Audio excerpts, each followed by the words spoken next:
Assalamualaikum warahmatullahi wabarakatuh. Perkenalkan, nama saya Aziza Hanun.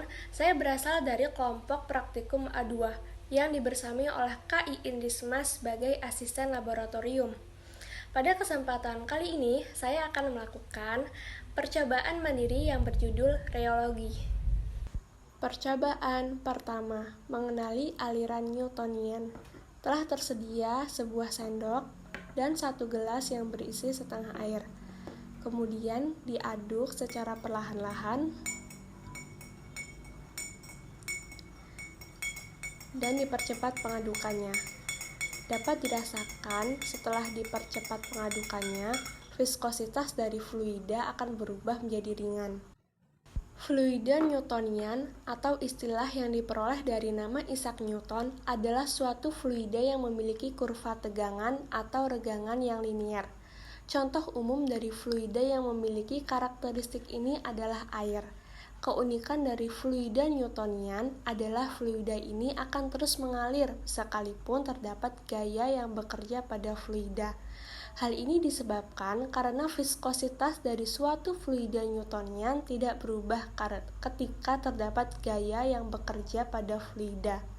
Viskositas dari suatu fluida Newtonian hanya bergantung pada temperatur dan tekanan. Viskositas sendiri merupakan suatu konstanta yang menghubungkan besar tegangan geser dan gradien kecepatan pada bersamaan.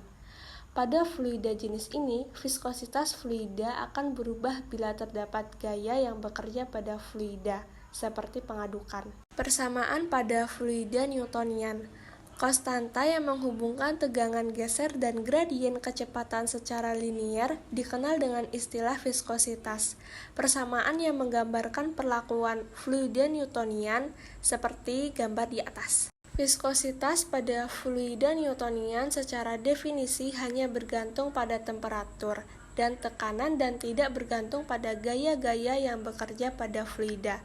Jika fluida bersifat inkompresibel dan viskositas bernilai tetap di seluruh bagian fluida, persamaan yang menggambarkan tegangan geser atau dalam koordinat kartesian seperti gambar di atas. Grafik di atas merupakan grafik dari aliran Newtonian. Dapat dilihat bahwa makin besar viskositas suatu cairan, maka makin besar pula gaya persatuan luas yang diperlukan untuk menghasilkan suatu rate of shear tertentu. Percobaan 2. Mengenali aliran non-Newtonian sederhana.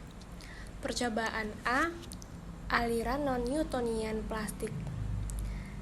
Yang pertama akan dibuat suspensi sederhana dengan menggunakan bahan tepung beras dan air dengan jumlah takaran tepung beras sekitar 10% B/V.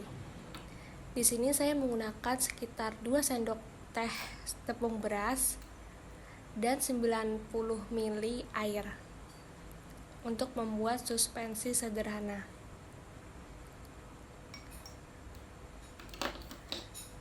Dan ditambahkan sedikit sabun sebagai wetting agent atau zat pembasah.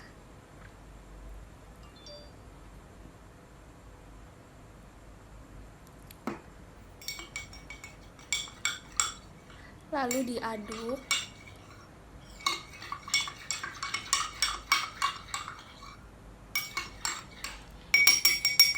dan dimasukkan ke dalam botol bekas minuman.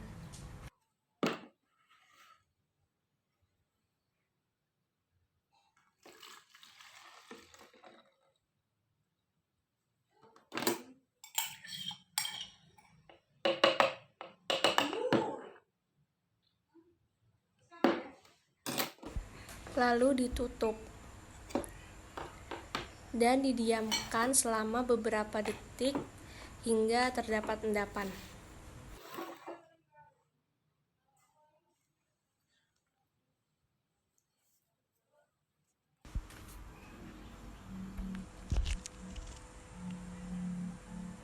Setelah terdapat endapan, kemudian dilakukan percobaan untuk membalik botol supaya tepung yang telah mengendap dapat mengalir.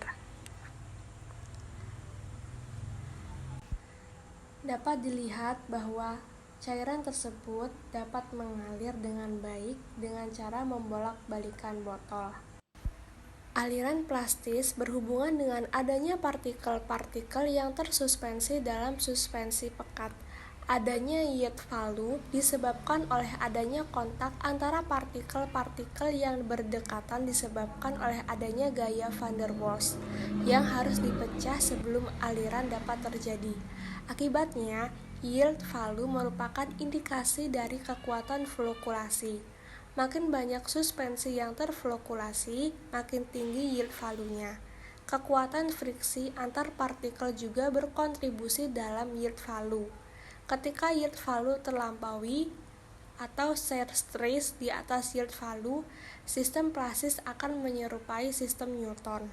Kurva aliran Newtonian plastis tidak melalui titik 0,0, tetapi memotong sumbu shearing stress atau akan memotong jika bagian lurus dari kurva tersebut diekstrapolasikan ke sumbu pada suatu titik tertentu yang dikenal sebagai harga yield. Cairan plastis tidak akan mengalir sampai shearing stress dicapai sebesar yield value tersebut. Pada harga stress di bawah harga yield value, zat bertindak sebagai bahan elastis atau meregang lalu kembali ke keadaan semula, tidak mengalir. Percobaan B. Percobaan aliran non-Newtonian pseudoplastik. Di sini telah tersedia setengah gelas air dan aloe vera. Kemudian kita masukkan aloe vera ke dalam gelas tersebut.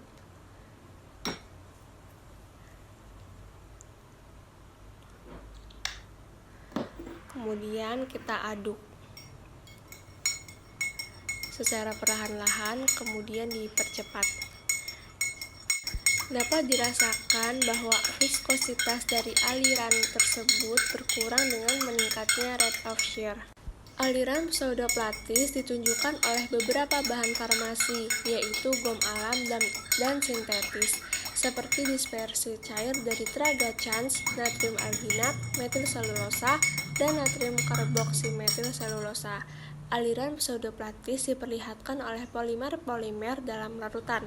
Hal ini berkebalikan dengan sistem plastis, yang tersusun dari partikel-partikel tersuspensi dalam emulsi. Kurva di atas merupakan kurva dari aliran non-Newtonian pseudoplastis. Kurva untuk aliran pseudoplastis dimulai dari 0,0, tidak ada yield value, dan bukan suatu harga tunggal.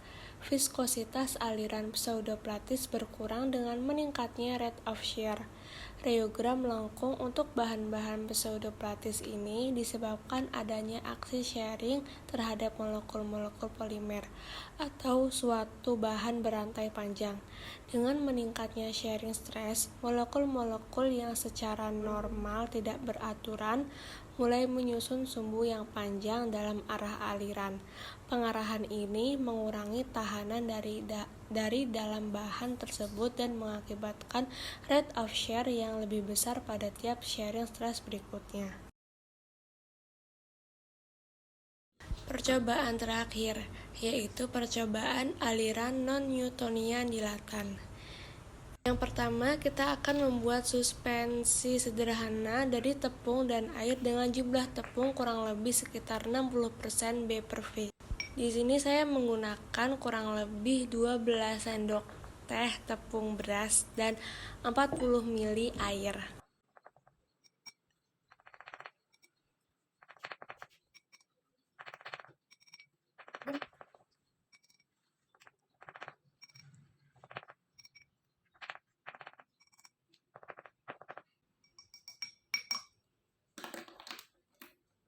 Kemudian kita tambahkan sabun sebagai pembasah.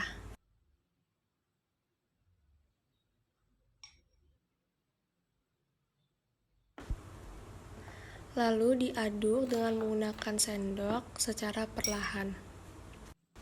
Dapat diamati setelah pengadukan bahwa peningkatan daya hambat untuk mengalir dengan meningkatnya rate of shear.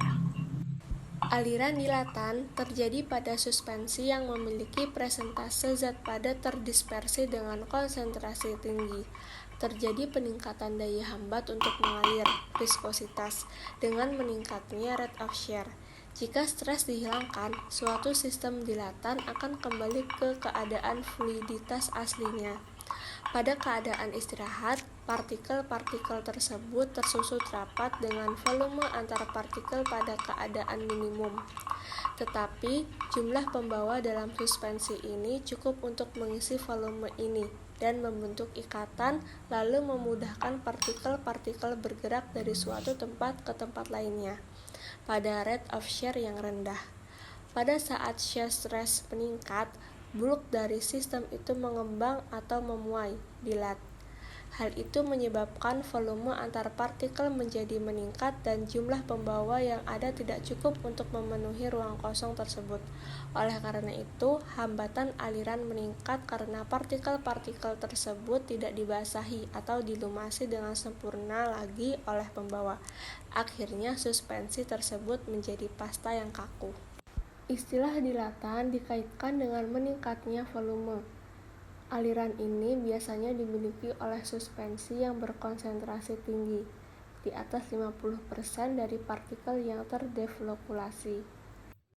Kurva di atas merupakan kurva aliran non-Newtonian dilatan. Pada cairan yang sifat alirannya tidak dipengaruhi oleh waktu, apabila tekanan geser dihilangkan, maka sistem akan segera kembali ke kondisi semula. Oleh karena itu, kurva menaik dan menurun akan berhimpit. Pada cairan yang sifat alirannya dipengaruhi oleh waktu, apabila tekanan geser diturunkan, cairan tidak mengikuti kecepatan geser semula, sehingga kurva menaik dan menurun tidak berhimpit. Akibatnya terbentuk suatu celah yang dinamakan hysteresis loop. Demikianlah praktikum mandiri yang dapat saya lakukan pada kesempatan kali ini. Apabila ada kesalahan dalam proses percobaannya, saya mengucapkan mohon maaf yang sebesar-besarnya. Sekian, wassalamualaikum warahmatullahi wabarakatuh.